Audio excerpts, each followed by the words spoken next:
இருந்தாங்க. அவருடைய பையன் பேரு தாங்க பர்த்திமேயு.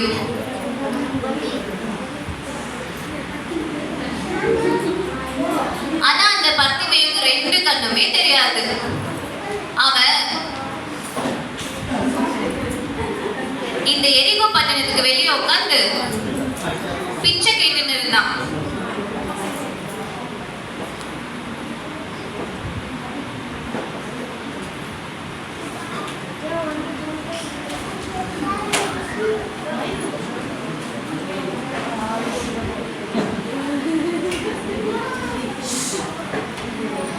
அப்படி ஒரு நாள் பிச்சை எடுத்து இருக்கும் போது ஜனங்க நடக்கிற சத்தத்தை கேட்கிறான்.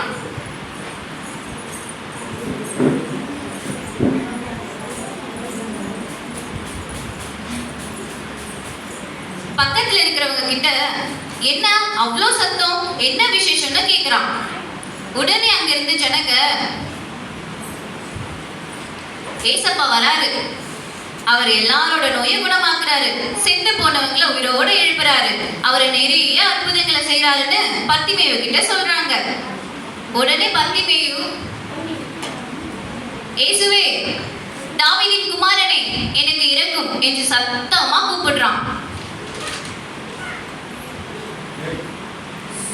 சத்தம் போடாத, அமைதியா இரு அப்படின்னு அங்க இருந்தவங்க எல்லாம் அதட்டுறாங்க. ஆனா இவரை பாக்குற வாய்ப்பு கிடைக்குமோ கிடைக்காதோ அப்படின்னு முன்னாடியை விட இன்னும் சத்தமா கூப்பிடுறான்.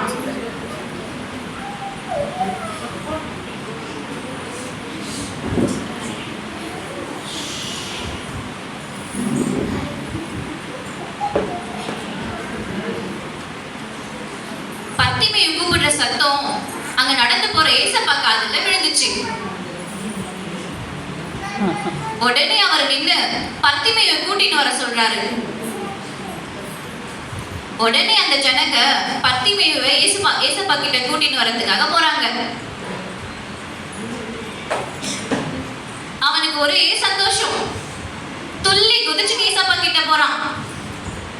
ஏசப்பா அவனை பார்த்து உனக்கு என்ன செய்யணும்னு கேட்கிறாரு. அதுக்கு அவன் எனக்கு கண்ணு தெரியணும்னு கேட்கிறான். ஏசப்பா அவனை பார்த்து உன் விசுவாசம் உன்னை ரட்சித்ததுன்னு சொல்லி சொன்ன அடுத்த நிமிஷமே அவனுக்கு கண்ணு தெரியுது.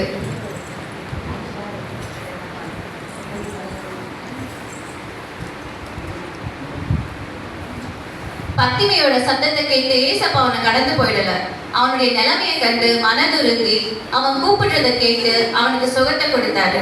அது போல தாங்க நம்மளோட வாழ்க்கையில எந்த சூழ்நிலையா இருந்தாலும் ஏசப்பாவை நோக்கி கூப்பிட்டா அவன் நிச்சயமா நமக்கு பதில் தருவாரு.